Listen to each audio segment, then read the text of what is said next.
السلام علیکم ناظرین، میں ہوں منصور علی خان. اپنے ڈیلی چینل کے اوپر آپ کو خوش آمدید کہیں گے. پچھلے 12 گھنٹے کی عام ترین خبروں کے ساتھ ایک دفعہ پھر آپ کے سامنے حاضر. آپ سے درخواست، چینل کو سبسکرائب کرنا مت بھولیے، بیل آئیکن پریس کیجیے. اگر آپ کو ہماری ویڈیو پسند آئے اسے لائک اور شیئر ضرور کیجیے گا.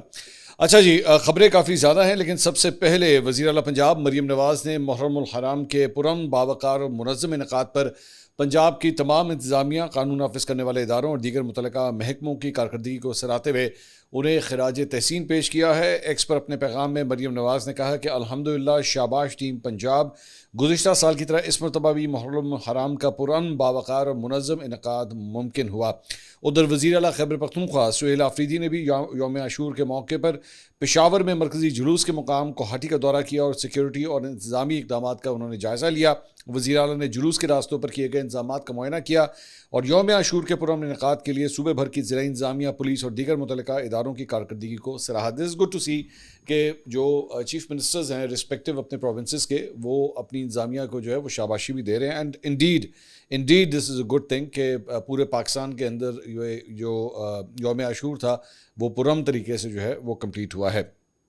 اس کے علاوہ پچھلے ویلاگ میں ہم نے آپ کو بتایا تھا کہ پاکستان کے اندر جو ہے وہ 3 زلزلے آئے ہیں ایک ہی دن کے اندر. تو بلوچستان میں آنے والا 5.1 شدت کا زلزلے کے باعث بارکھان موسیٰ خیل میں 90 سے زائد مکانات کو نقصان پہنچا ہے، جبکہ دیواریں گرنے سے 20 سے زائد افراد جو ہے وہ زخمی ہوئے ہیں. ڈپٹی کمشنر موسیٰ خیل کے مطابق زخمیوں میں خواتین اور بچے شامل ہیں. زخمیوں کو ہسپتال منتقل کر دیا گیا ہے. اسسٹنٹ کمشنر کی سربراہی میں امدادی ٹیمیں متاثرہ علاقوں کے لیے روانہ کر دی گئی ہیں. ادھر سبی اور اطراف کے علاقوں میں بھی صبح 4.2 شدت کا زلزلہ محسوس کیا گیا. حکام کے مطابق تاحال کسی جانی یا مالی نقصان کی اطلاع جو ہے وہ موصول نہیں ہوئی ہے. دوسری جانب فلپائن کے جنوبی علاقے میں 3 ہفتے بعد ایک مرتبہ پھر زلزلے کے جھٹکے محسوس کیے گئے. اس مرتبہ ان کی شدت جو ہے وہ 6.7 ریکارڈ کی گئی تھی. امریکی زلزلہ پیما مرکز کے مطابق زلزلہ 65 کلومیٹر کی گہرائی میں تھا. رپورٹ میں بتایا گیا کہ 3 ہفتے پہلے اس علاقے میں زلزلے سے 80 افراد ہلاک ہوئے تھے. دوسری جانب جاپان کے ہونشو جزیرے میں بھی زلزلے کے جھٹکے محسوس کیے گئے ہیں. یورپی زلزلہ پیما مرکز کی رپورٹ کے مطابق زلزلے کی شدت 5.8 ریکارڈ کی گئی ہے. زلزلہ 20 کلومیٹر کی گہرائی میں تھا. تو یہ پچھلے اب 48 سے 72 گھنٹے کے اندر جو ہے پوری دنیا کے اندر مختلف شہروں کے اندر جو ہیں یہ زلزلے محسوس کیے گئے ہیں. اس کے علاوہ ایک حادثہ پیش آیا ہے، اس کے بارے میں آپ کو خبر دینا چاہیں گے. یہ مری ایکسپریس وے کے اوپر ایک اور مسافر وین ہے، وہ حادثے کا شکار ہوئی اور فوٹیج آپ اس کی دیکھ سکتے ہیں. اس کے اندر جو ہے وہ بڑی شدید آگ لگ گئی. وہاں پہ لوگ بھی آس پاس آپ کو جو ہے وہ دکھائی دے رہے ہیں. اس میں بتایا گیا ہے کہ مسافر وین میں جو ہے وہ 18 افراد اس کے اندر سوار تھے، لیکن خوش قسمتی سے کوئی بھی جانی نقصان جو ہے وہ نہیں ہوا. البتہ اس آتش زدہ وین سے جو ڈرائیور تھا وہ موقع سے وہاں سے فرار ہو گیا. اس کے ساتھ ساتھ یہ اس کا ایک اور اینگل ہے جو اوپر سے ٹاپ فوٹیج جو ہے وہ بنی ہوئی ہے. اس میں بھی دیکھا جا سکتا ہے کہ آگ کی شدت جو ہے وہ کس حد تک زیادہ ہے، اور وہاں پہ جو ہائی وے پولیس ہے اس کے اہلکار جو ہیں اس آگ بجھانے میں مصروف ہیں. دیکھیں، سب سے امپورٹنٹ بات یہ کہ میں ابھی بھی سمجھتا ہوں کہ ہماری ہائی ویز کے اوپر، ہماری موٹر ویز کے اوپر جو ہے وہ ایون دو بڑا چوکس کام کرتی ہے وہاں کی پولیس، لیکن اس کے باوجود جو وہیکل فٹنس کے حوالے سے بہت سے مسائل ابھی بھی موجود ہیں. وہ ان کو صحیح طرح چیک نہیں کیا جاتا. جو خاص طور پہ مسافر وینیں ہوتی ہیں، اوور کیپیسٹی کا جو ایک مسئلہ ہے وہ بھی وہاں پہ موجود ہوتا ہے، اور بڑی لیننسی جو ہے وہ اس معاملے کے اندر دکھائی جاتی ہے. میں خاص طور پہ موٹر وے کے اوپر جو میں اکثر اوقات جب سفر کرتا ہوں تو وہاں پہ میں یہ بھی دیکھتا ہوں کہ جو بڑی بڑی بسز ہوتی ہیں جنہیں ایکچولی سینٹرل لین یا سب سے لیفٹ جو ہائی جو وہیکلز ہوتے ہیں، جو ایچ ٹی ویز ہوتے ہیں، وہ ان کو لیفٹ لین میں یا سینٹرل لین میں ہونا چاہیے، وہ اوورٹیک کر رہے ہوتے ہیں سب سے رائٹ لین سے. مطلب یہ ایک بڑی گریو قسم کی وائلیشن ہے جو اکثر وہاں پہ جو ہے وہ ریکارڈ کی گئی ہے، لیکن ان کو کوئی پوچھنے والا نہیں ہے. میرا خیال میں اس کے بارے میں جو ہے وہ مزید ویجیلنٹ ہونے کی ضرورت ہے. اس کے علاوہ بین الاقوامی جناب جو منڈی ہے اس میں انٹرنیشنل آئل پرائسز جو ہیں اس میں کمی دیکھی گئی ہے. 70 سے اب $70 فی بیرل سے جو ہے وہ آئل نیچے آ گیا ہے، اور 69.17 کے اوپر جو ہے وہ آخری ریڈنگ ریکارڈ کی گئی ہے. اور اسی طرح برطانوی خام تیل جو ہے وہ بھی سستا ہو کر 71.84 کے اوپر جو ہے اب ریکارڈ کیا جا رہا ہے. لیکن کل رات کو جو ایکسپیکٹیشنز تھی کہ جناب پٹرول اور ڈیزل کی قیمتیں جو ہیں وہ مزید کم ہوں گی، تو اس مرتبہ وزیر اعظم شہباز شریف نے جو ہے وہ فیصلہ کیا کہ نہیں، اب کمی نہیں ہوگی، جبکہ ایکچولی انٹرنیشنل آئل پرائسز جو ہیں وہ کافی کم جاری تھی. ہم نے آپ کو بتایا تھا کہ پچھلے ویلاگ کے اندر کہ جو پیٹرولیم سے تعلق رکھنے والی کمپنیاں ہیں انہوں نے یہ اعتراض کیا تھا کہ جی اوگرا نے جو کیلکولیشن کی ہے انہوں نے بہت زیادہ پرائسز کم کر دی ہیں، اتنی نہیں ہونی چاہیے تھی. تو میں نے آپ کو اس وقت بھی یہ کہا تھا کہ مجھے لگتا ہے کہ کہیں اس مرتبہ یہ نہ ہو کہ ان کو کمپنسیٹ کرنے کے لیے شاید پیٹرول اور ڈیزل کی قیمتیں کم نہ ہوں، and this is what has happened کہ اس مرتبہ پیٹرول اور ڈیزل کی قیمتیں جو ہیں وہ کم نہیں ہوئی ہیں. دوسری جانب ڈونلڈ ٹرمپ نے جناب آپ نے ہرمز میں تجارتی جہازوں پر ایران کے مبینہ ڈرون حملوں کو جنگ بندی معاہدے کی احمقانہ خلاف ورزی قرار دیا ہے، اور انہوں نے کہا کہ اس معاملے کو انتہائی سنجیدگی سے ہم دیکھ رہے ہیں. ٹرمپ نے اپنے social media platform Truth social پر جاری بیان میں دعویٰ کیا کہ ایران نے اپنے ہرمز سے گزرنے والے جہازوں پر 4 خودکش ڈرون داغے، ان میں سے ایک ڈرون ایک بڑے اور انتہائی مہنگے مال بردار جہاز کے اوپری حصے کے اوپر جا کے لگا ہے، جس سے جہاز کو نقصان پہنچا، تاہم وہ اپنا سفر جاری رکھنے میں کامیاب رہا. ٹرمپ نے دعویٰ کیا کہ ایران کے بقیہ 3 خودکش ڈرونز کو امریکی افواج نے فضا میں ہی مار گرایا. واضح طور پر یہ ہماری جنگ بندی معاہدے کی ایک احمقانہ خلاف ورزی ہے. یاد رہے کہ عمان کے قریب آپ نے ہرمز میں ایک سنگاپور کے پرچم بردار کارگو جہاز کو جو ہے وہ ڈرون حملے میں نقصان پہنچا تھا. تمام حملہ البتہ محفوظ رہا اور کوئی جانی نقصان نہیں ہوا تھا. حملے کے بعد اگرچہ کچھ تجارتی جہازوں نے احتیاطاً اپنی نقل و حرکت محدود کر دی، لیکن بعد میں بحری ٹریفک بتدریج آہستہ آہستہ بحال ہونا شروع ہو گئی تھی. اس کے علاوہ پچھلے دنوں ایک خبر آئی تھی غالباً 1 یا 2 دن پہلے کہ جناب امریکہ اور ایران کی پاسداران انقلاب جو ہے ان میں ڈائریکٹ کمیونیکیشن کا چینل جو ہے وہ ایکٹیویٹ کیا جا رہا ہے. تو پاسداران انقلاب نے جناب اس کی سختی سے تردید کر دی ہے. ایرانی خبر ایجنسی کی رپورٹ کے مطابق پاسداران انقلاب کا کہنا ہے کہ آپ نے ہرمز میں امریکہ کے ساتھ براہ راست رابطے کی خبر جھوٹ ہے. ترجمان پاسداران انقلاب کا یہ بھی کہنا تھا کہ آپ نے ہرمز ایران کی حدود ہے، امریکہ کا اس سے کوئی تعلق نہیں ہے. دوسری جانب عمان نے یورپی حکام کو بتایا ہے کہ آپ نے ہرمز سے گزرنے والے بحری جہازوں کو رقم دینا پڑ سکتی ہے. یعنی جو point of view actually Iran کا ہے، عمان بھی جو ہے وہ اس سے کافی حد تک ایگری کرنا چاہ رہا ہے. بلومبرگ کی رپورٹ کے مطابق عمانی حکومت نے کہا ہے کہ آپ نے ہرمز کو اب جنگ سے پہلے کے حالات تک نہیں لے جایا جا سکتا، اور آپ نے ہرمز سے گزرنے والے جہازوں سے کچھ نہ کچھ فیس جو ہے وہ لی جا سکتی ہے. عمانی حکام نے کہا کہ وہ بین الاقوامی سمندری قوانین کی ہمیشہ پابندی کریں گے، لیکن آپ نے ہرمز کو آلودگی سے پاک رکھنے اور جہازوں کو راہداری میں مدد دینے کی خدمات کے لیے کچھ فیس جو ہے وہ وصول کی جا سکتی ہے. دوسری جانب قطر کے حوالے سے بھی یہ کہا جا رہا ہے کہ وہاں سے مکس قسم کے جو ہے وہ سگنلز آ رہے ہیں، اور قطر نے ایک بیان میں کہا کہ وہ ایران کے ساتھ مل کر طے کرے گا کہ سمندری راستوں میں جہاز رانی کیسے کی جائے اور اس پر آنے والا خرچہ جو ہے وہ کیسے پورا کیا جا سکے. لیکن دوسری جانب خلیج تعاون کونسل کے ایک بیان کے اوپر بھی اس نے دستخط کیے ہیں، جس میں آپ نے ہرمز کے اوپر کسی بھی قسم کا ٹول جو ہے وہ لینے سے انکار کیا گیا ہے یا اسے منع کیا گیا ہے، تو اس کے اوپر بھی وہ سگنیٹری ہے قطر. جو قطر کی جانب سے فی الحال اس معاملے پہ مکس سگنلز آ رہے ہیں. اس کے علاوہ کل متحدہ عرب امارات کا بیسکلی جو ایک ممکنہ میزائل خطرے کا الرٹ سسٹم ہے جو موبائل فونز کے اوپر وہاں کے رہائشیوں کے لیے آتا ہے، تو وہاں سے یہ الرٹ جو آپ اسکرین کے اوپر دیکھ رہے ہیں یہ جاری کیا گیا، اور اس کے اندر بتایا گیا کہ جناب وہاں کے جو شہری ہیں وہ ذرا احتیاط برتیں کیونکہ ایک میزائل الرٹ جو ہے وہ جاری کیا جا رہا ہے. لیکن اس کے 10 منٹ کے بعد ہی جو ہے ایک اور الرٹ آیا، اور اس میں کہا گیا کہ جو پہلے والا الرٹ ہے اس کو واپس لیا جا رہا ہے. تو بعد میں national emergency crisis and disaster management authority جو ہے متحدہ عرب امارات کی، اس نے کہا کہ ارلی وارننگ سسٹم میں تکنیکی خرابی دور کر لی گئی ہے. کمیونٹی کے تعاون اور افہام و تفہیم کے لیے آپ کا شکریہ. تو یعنی ان کا کہنا تھا کہ جناب یہ جو کچھ بھی جاری ہوا یہ غلطی سے الرٹ جاری ہوا تھا، ایز سچ کوئی میزائل تھریٹ موجود نہیں تھا. دوسری جانب متحدہ عرب امارات اور ایران کے وزرائے خارجہ کے درمیان ٹیلی فونک رابطہ ہوا ہے، جس میں خطے کی مجموعی صورتحال اور حالیہ پیش رفت پر تفصیلی تبادلہ خیال کیا گیا ہے. عرب میڈیا کے مطابق متحدہ عرب امارات کے وزیر خارجہ شیخ عبداللہ بن زائد نے گفتگو کے دوران اس بات پر زور دیا کہ جنگ بندی کے اور مفاہمت سے متعلق طے شدہ شرائط پر مکمل عمل درآمد خطے میں امن و استحکام کے لیے ناگزیر ہے. انہوں نے کہا کہ تمام ریاستوں کی خود مختاری، علاقائی سالمیت اور اچھے ہمسائیگی کے اصولوں کا احترام کیا جانا چاہیے. بین الاقوامی قانون کی مکمل پاسداری بھی انتہائی ضروری ہے. تو ایک اچھی بات ہے کہ متحدہ عرب امارات اور ایران کے درمیان جو ہے یہ ٹیلی فونک رابطہ آپس میں ہوا ہے. ان دونوں کے درمیان کشیدگی ایکچولی کافی زیادہ، میرے خیال میں 50% سے زیادہ حملے خلیج کے اندر، خلیجی ممالک کے اندر جو ہے ایران کی جانب سے جو کیے گئے تھے دے ور فوکسڈ آن متحدہ عرب امارات، تو یو اے ای. تو اس کا مطلب ہے اچھی ڈیولپمنٹ ہے کہ کم از کم ان دونوں کے درمیان بھی کمیونیکیشن جو ہے وہ ایکٹیویٹ ہوئی ہے. اس کے علاوہ جنگ بندی اور سفارتی مذاکرات کے باوجود جنوبی لبنان میں اسرائیلی فوج کے فضائی اور زمینی حملے جاری ہیں، جن میں مزید 7 افراد کے شہید ہونے کی اطلاعات جو ہے وہ موصول ہوئی ہیں. عرب میڈیا کے مطابق جنوبی لبنان میں ہونے والے تازہ اسرائیلی حملے میں 7 افراد شہید ہوئے. اسرائیلی فوج نے دعویٰ کیا کہ ہلاک ہونے والے افراد کا تعلق جو ہے وہ حزب اللہ سے بتایا جاتا ہے.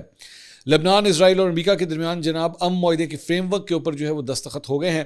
واشنگٹن میں لبنان، اسرائیل اور امریکہ نے ایک سہ فریقی فریم ورک معاہدے کے اوپر یہ دستخط کیے ہیں، جس کا مقصد مشرق وسطیٰ کے دونوں درینہ حریف ممالک کے درمیان معاہدے کی راہ ہموار کرنا ہے۔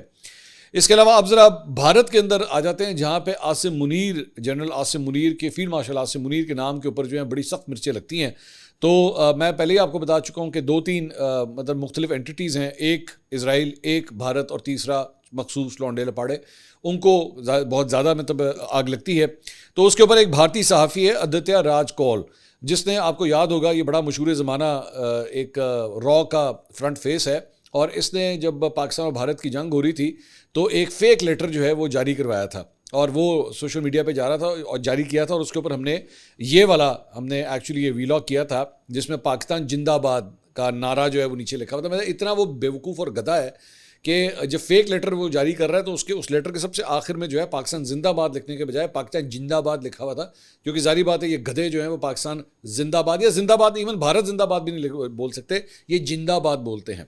تو اس نے وہ فیک لیٹر جاری کیا تھا، اور اس کی اچھی خاصی مٹی پلید ہوئی تھی وہاں پہ اس وقت کہ یہ فراڈیا ہے، 2 نمبر ہے ایک قسم کا، یہ ان کا لونڈا لپاڑا ہے یہ را کا لونڈا لپاڑا ہے۔ تو آپ نے مختلف لونڈے لپاڑے، سیاسی جماعتوں کے لونڈے لپاڑے تو دیکھے ہوں گے، انٹیلیجنس ایجنسیز کے لونڈے لپاڑے بھی ہوتے ہیں، تو یہ وہاں کا بھارتی لونڈا لپاڑا ہے یہ۔ تو اس نے کل کیا ٹویٹ کیا، کہتا ہے جی پاکستان، یہ بیسکلی وہ جو خبر آئی تھی نا، جو خبر تو نہیں تھی، مطلب وہ ایک برازیلین صحافی نے جو ماریو نوفیل کو ایک انٹرویو دیا تھا، اور اس میں اس نے کہا تھا کہ جناب یہ سوئٹزرلینڈ کے اندر بیسکلی جو سمٹ ہوا تھا، اس میں جو فیلڈ مارشل عاصم منیر ہیں ان کے قتل کا پلان جو ہے وہ بنایا گیا تھا اسرائیل کی جانب سے، اور اس کے بعد سٹوری میں اس نے یہ بیان کیا تھا کہ جناب، اور اس کے بعد پاکستانی ISI کو جو پتہ لگا تھا تو پھر ان کی جانب سے ایک سگنل دیا گیا تھا، میسیج دیا گیا تھا ایک تیسرے ملک کے ذریعے اسرائیل کو کہ اگر تم نے ایسا کیا تو تمہیں صفحہ ہستی سے جو ہے وہ مٹا دیا جائے گا۔ میں نے اس خبر کے اوپر یہ آپ کے سامنے تھمبنیل ہے، میں نے پورا فیکٹ چیک کیا تھا، یہ ویڈیو آپ جا کے ابھی بھی دیکھ سکتے ہیں، ہماری ٹائم لائن پہ موجود ہے۔ تو اس کے اندر میں نے آپ کو بتایا تھا کہ ایبسلیوٹلی ربش سٹوری، اس کا کوئی سر پیر نہیں ہے، یہ فضول قسم کی ہوا میں جو ہے اس نے اڑائی ہے۔ اب آدتیہ راج کول جو ہے وہ ہوا کیا ہے کہ سٹوری یہ آئی ہے، اور ادھر انڈین میڈیا گدھوں کی طرح جو ہے وہ پورے کے پورے اس سٹوری کے اوپر چل پڑا۔ ویسے پچھلے 24 گھنٹے میں ایک اور کنسپیریسی تھیوری بھی آئی ہے، میں ذرا اس کے بارے میں بھی اس کے بعد میں بات کرتا ہوں۔ تو یہ بیسکلی انڈین میڈیا دھڑا دھڑ اس کے اوپر جو ہے وہ گفتگو اس نے شروع کر دی۔ آدتیہ راج کول، دوبارہ را کا لونڈا لپاڑا، اس نے بیٹھ کے ٹویٹ کیا، اس نے کہا Pakistan ISI info ops through a foreign actor planted a story about Israel Mossad planning to kill Asim Munir in Switzerland. This is as part of Munir's global PR op. Mossad honestly has better things to do than waste bullets on a nobody who can't even be a threat to Israel. Yet sad to see Indian media get carried away and report this story without any authentic evidence, proof or documentation. Just a nobody blabbering away things in an interview as a fiction story. When will Indian media stop getting used by such foreign intel or info ops? تو basically اس کو آگ اس بات پہ، پہلی بات تو اس بات پہ لگی ہوئی تھی کہ انڈین میڈیا جو ہے وہ کیوں یہ سارا ڈسکس کر رہا ہے، اور یہ بلا وجہ کی ایک سٹوری کو جو ہے اتنا کیوں ہائپ دے رہا ہے، اس لیے کیونکہ تم لوگ گٹر ہو، اور تم لوگوں کی رپورٹنگ جو ہے وہ ہم نے پچھلے سال دیکھ لی تھی جب پاک بھارت جنگ ہوئی تھی، جہاں پہ تو لاہور کے جو بندرگاہ ہے تم نے اس کے اوپر حملہ کرا دیا تھا گدو، جہاں پہ سمندر نہیں ہے اس کی بندرگاہ پہ تم لوگوں نے حملہ کرا دیا تھا۔ یہ تم لوگوں کا حال ہے، جس میں وہ تم لوگوں کا ایک میجر گورو واریا جو ہے اس نے کراچی میں حملہ کروا دیا تھا، مطلب وہ اتنا بڑا گدھا ہے۔ تو یہ تو تم لوگوں کا حال ہے، یہ تم لوگوں کی کریڈیبلٹی ہے۔ تو اسی لیے ایک گھٹیا اور بوگس قسم کی سٹوری کے اوپر جو ہے تمہاری وہاں پہ ٹرانسمیشنز اس وقت چل رہی ہیں انڈیا کے اندر، جس پہ ہم خود کہہ رہے ہیں، اور میں نے اس وقت بھی یہ کہا تھا کہ اگر اس سٹوری کا کوئی سر پیر ہوتا تو یہ تو ایکچولی پاکستانی میڈیا میں اور اٹھائی جانی چاہیے تھی۔ ہم ایکچولی اس کو کاؤنٹر کر رہے ہیں، ہم کہہ رہے ہیں یہ بکواس ہے، اٹس ربش، اس میں کوئی سر پیر نہیں ہے۔ تو لیکن یہ مطلب خود بیٹھ کے کیا کہہ رہا ہے کہ جناب یہ سٹوری پلانٹ کروائی گئی ہے، کہتا ہے جی ISI نے بیٹھ کے پلانٹ کروائی ہے، بے وقوف ہو، پاکستانی جرنلسٹ خود اس کو ڈینائی کر رہے ہیں۔ ہم تم لوگوں کی طرح نہیں ہے کہ جو سر پیر دیکھا، جو تم لوگوں نے دیکھا جناب مودی جو ہے، مودی کو کسی بات کی بھی فیور ہو گئی تم لوگ زبان نکال کے اس کے سامنے پہنچ جاتے ہو۔ ہمارے یہاں پہ اس طرح نہیں ہے، ہم خود کہہ رہے ہیں کہ یہ سٹوری جو ہے وہ غلط ہے۔ اور تیسری بات یہ کہ جس کو تم نے کہا کہ جناب کہ جی مطلب فیلڈ مارشل عاصم منیر کے بارے میں کہ وہ اسرائیل کے لیے کیا تھریٹ ہونی ہے، تو تھریٹ تو بیٹا وہ تم لوگوں کے لیے بہت بڑی ہے فرینکلی اسپیکنگ، اور پاکستان کا کوئی بھی آرمی چیف ہوگا وہ تم لوگوں کے لیے بہت بڑی تھریٹ ہوگا۔ تو اور جتنا کو تم لوگ اس کو ڈسکس کرتے ہو، یہ تو اور کچھ نہیں، تو جا کے میجر گورو واریا جو ہے اس کی ویلاگس دیکھ لو جا کے، وہ سارا وقت گھومتے ہی صرف اس چیز کے ارد گرد رہے ہیں کہ جناب جو فیلڈ مارشل عاصم منیر ہے وہ بھارت کے لیے جو ہے وہ کتنی بڑی تھریٹ ہے. تو ہمیں فخر ہے اس بات کے اوپر کہ پاکستان کا کوئی بھی آرمی چیف ہوگا, بھارت جو ہے اس کی ٹانگیں کانپیں گی اس کا نام سن کے. اچھی بات ہے یہ, اور اگلی دفعہ دوبارہ کوشش کرنا, دوبارہ تم لوگوں کا وہی حال ہوگا جو 2025 کے اندر ہوا تھا. تو اپنے لونڈے لپاڑے ذہن سے جو ہے وہ باہر نکلو. ان لوگوں کا علاج ہمیں اچھی طرح پاکستان میں تو کرنا آتا ہے, تم لوگوں کا بھی جو ہے وہ ٹھوک بجا کے علاج جو ہے وہ کیا جائے گا. اس کے علاوہ امریکی حکام کی تحویل سے جناب رہا ہونے والے ایرانی ٹینکر عملے کے 22 افراد جو ہے وہ کراچی میں ایرانی قونصل خانے کے حوالے کر دیے گئے ہیں. وزیر خارجہ اسحاق ڈار نے بیان میں کہا کہ امریکی حکام کی تحویل سے رہا 22 ایرانی شہری کراچی پہنچ گئے ہیں. ایرانی شہریوں کو وطن واپسی کے لیے انتظامات کو حتمی شکل دی جا رہی ہے. پاکستان اور ایران کے سفارتی مشنز کے تعاون سے وطن واپسی کے انتظامات جو ہیں وہ بھی کیے جا رہے ہیں. اس کے علاوہ پچھلے دنوں ایک خبر ہم نے آپ سے شیئر کی تھی. اداکارہ مومنہ اقبال نے جو ہے وہ ایک ڈیفیمیشن کا نوٹس جو ہے وہ معروف مذہبی جو ایک شخصیت ہیں ناصر مدنی صاحب, ان کو جو ہے وہ بھیجا تھا. اور اس کے اوپر بیسکلی اداکارہ مومنہ اقبال اور ثاقب چدڑ کا وہ جو ایک معاملہ ہے, اسی کے تناظر میں جو ہے وہ علامہ ناصر مدنی نے جو ہے وہ ایک تقریر کی تھی, اور اس میں انہیں مومنہ اقبال کو جو ہے وہ تنقید کا نشانہ بنایا تھا اور ان پہ سنگین الزامات عائد کیے تھے, اور تنازع کا ذمہ دار بھی انہیں ہی ٹھہرایا تھا. اس کے بعد ان کے خلاف جو ہے قانونی چارجوئی کا جو ہے وہ عندیہ دیا گیا, ان کو نوٹس جو ہے وہ بھیجا گیا, اور 17 جون کو اپنی لیگل ٹیم کی وساطت سے 17 کروڑ روپے ہرجانے کا نوٹس جو ہے وہ بھیجا گیا. اس کے بعد حالات بدل گئے, جذبات بدل گئے. ناصر مدنی صاحب نے جو ہے ایک اجتماع سے گفتگو کرتے ہوئے انہوں نے مومنہ اقبال کو مخاطب کرتے ہوئے کہا کہ میری کسی بھی بات سے آپ یا آپ کے گھر والوں کو تکلیف پہنچی ہو تو میں اس پہ غیر مشروط معافی مانگتا ہوں. اور ناصر مدنی کی معافی اور معذرت کے بیان کے بعد ابھی تک اداکارہ کا البتہ اس کے اوپر جو ہے کوئی ریاکشن نہیں آیا کہ انہوں نے معافی کو قبول کیا یا نہیں, لیکن یہ معافی جو ہے وہ ناصر مدنی صاحب نے اب مانگ لی ہے. اس کے علاوہ انڈونیشیا میں جناب حکومت کی جانب سے 16 سال سے کم عمر بچوں کے سوشل میڈیا استعمال کے اوپر جو ہے وہ پابندی عائد کر دی گئی ہے, اور مشہور اپلیکیشنز یوٹیوب اور ٹک ٹاک نے بچوں کے مجموعی طور پر 47 لاکھ سے زائد سوشل میڈیا اکاؤنٹس جو ہیں وہ بند کر دیے ہیں. یہ ایک نئی ایک فلسفی ہے جو مختلف ملکوں کے اندر ڈیولپ ہو رہی ہے کہ چھوٹے بچوں کے لیے جو ہے وہ ان ایپس کا استعمال جو ہے وہ بند کیا جائے. اب میں خود ایکچولی ایسے کئی چینلز کو جانتا ہوں جو چلتے ہی بچوں کی ویورشپ کے اوپر ہیں. اچھا, وہ ہمارے ہاں بھی ایک نیا سلسلہ جو ہے وہ سٹارٹ ہو گیا ہے کہ بچوں کو جو ہے وہ چپ کرانے کے لیے, بزی رکھنے کے لیے, چھوٹے چھوٹے بچے 2 3 4 5 سال کے جو بچے ہوتے ہیں ان کو چپ کرانے کے لیے والدین جو ہے وہ ایک ویڈیو لگا دیتے ہیں, اس کے ہاتھ میں فون پکڑا دیتے ہیں, اور وہ لوپ میں وہی ویڈیو دیکھی جا رہا ہے.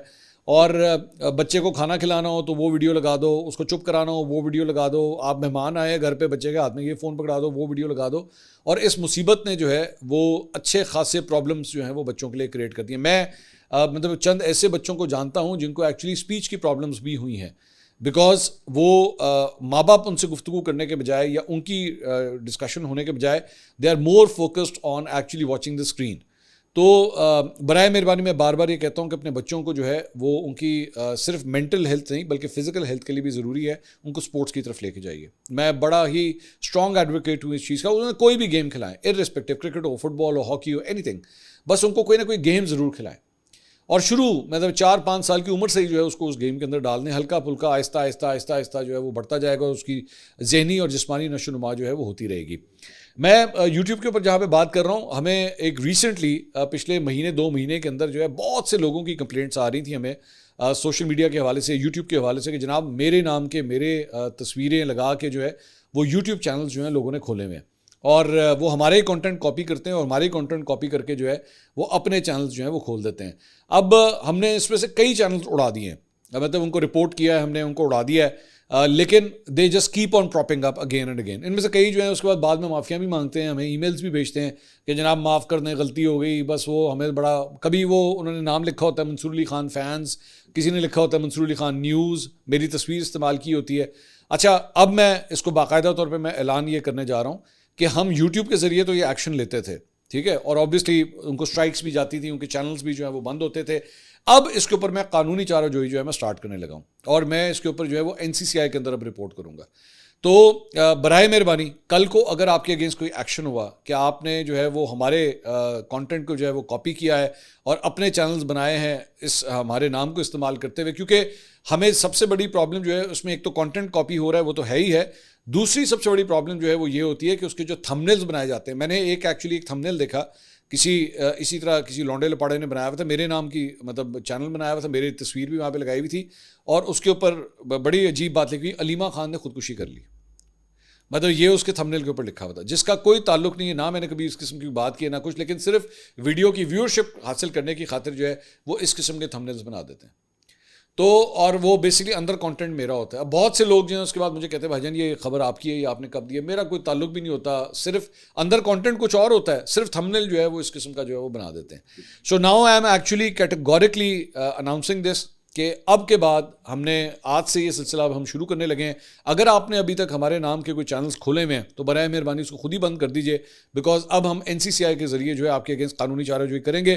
اس میں پھر جو بھی قانونی سزائیں اگر ہوتی ہیں بھائی، پھر اس کے بعد کوئی معافی نہیں ہوگی. یہ میں آپ کو بڑا کلیئر کٹ بتا دوں، because it is a copy right violation. اور میرے نام سے جو ہے وہ بلا وجہ کے اس طرح کے 2 نمبر قسم کے پیجز بنانا، this is not correct. And be it Facebook اور be it YouTube, I will be reporting this directly to the NCCI. یہ میں بڑا آپ کو کلیئر کٹ بتا دوں. اس کے علاوہ جناب ایک اور خبر جو ہے وہ ذرا کھیل کے میدان سے 2 خبریں ایکچولی شامل کرنا چاہوں گا. ایک تو بھارت کو جناب بڑی شاکنگ قسم کی شکست ہوئی ہے آئرلینڈ کے ہاتھوں کرکٹ کے اندر، جہاں پہ بھارت کے خلاف جو ہے وہ آئرلینڈ نے جو ہے وہ جیت حاصل کی ہے. میچ میں آئرلینڈ نے پہلے کھیلتے ہوئے 183 رنز بنائے، بھارتی ٹیم جو ہے صرف 148 رنز کے اوپر جو ہے وہ ڈھیر ہو گئی. اور ہاکی کے اندر جناب پاکستان کو بڑی عبرتناک شکست ہوئی ہے بھارت کے خلاف. پرو ہاکی لیگ کے اندر جو ہے وہ پاکستان بھارت سے 7-1 سے ہارا ہے ہاکی کے اندر. مطلب بڑی ہی عبرتناک قسم کی شکست ہے. اب تک 15 میچز جو ہے وہ پرو ہاکی لیگ کے اندر پاکستان جو ہے وہ کھیل چکا ہے. 15 کے 15 میچز جو ہے وہ پاکستان ہارا ہے، اور اب آخری میچ اس کا جو ہے وہ انگلینڈ سے ہونے جا رہا ہے. حالات ادھر بھی پتلے ہی لگتے ہیں. تو بڑا سویر جو ہے وہ ہاکی کو ریوائیو کرنے کی ضرورت ہے اور پرانے فارمولوں سے جو ہے نکلنے کی ضرورت ہے. لیکن انفارچونیٹلی مجھے، اور ابھی تھوڑی دیر پہلے جیسے میں آپ سے کہہ رہا تھا نا کہ اپنے بچوں کو جو ہے برائے مہربانی اسپورٹس کی طرف لے کر آئیں، اس کی بہت بڑی وجہ یہ بھی ہے کہ ہاکی کا ٹیلنٹ پول جو ہے وہ بہت چھوٹا ہو چکا ہے. مطلب ایک زمانہ ہوتا تھا کہ آپ کو کوئی نہ کوئی بندہ ایسا جاننے والا ہوتا تھا جس کا بچہ جو ہے وہ ہاکی کھیلتا تھا. میں فرینکلی بتا سکتا ہوں، میں خود ایک اسپورٹس فیملی سے تعلق رکھتا ہوں. میں خود اسپورٹس مین رہا ہوں، میرا بھائی اسپورٹس مین رہا ہے، میرے والد صاحب اسپورٹس مین رہے، میرا بیٹا اسپورٹس مین ہے. اور جب میں اسپورٹس مین کہتا ہوں میں بات کروں پروفیشنل اسپورٹس مین، یہ صرف شغل میلے والے اسپورٹس مین نہیں. مطلب provincial level, district level, national level کے ہم لوگ کمپٹیشنز لڑتے آئے ہیں، تو ہماری اسپورٹس فیملی ہے.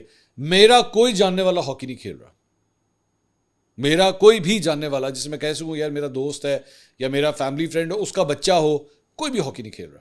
سو یہ بیسکلی ایک شرنکنگ جو پول ہے پلیئرس کا، جی یہ ایک سب سے بڑی پرابلم ہے کہ ٹیلنٹ پول جو ہے وہ کم سے کم ہوتا جا رہا ہے، جس کی وجہ سے آپ کی ہاکی کا معیار بھی جو ہے وہ دن بدن گرتا جا رہا ہے. اگلی ویڈیو میں آپ سے دوبارہ ملاقات ہوگی. اللہ حافظ.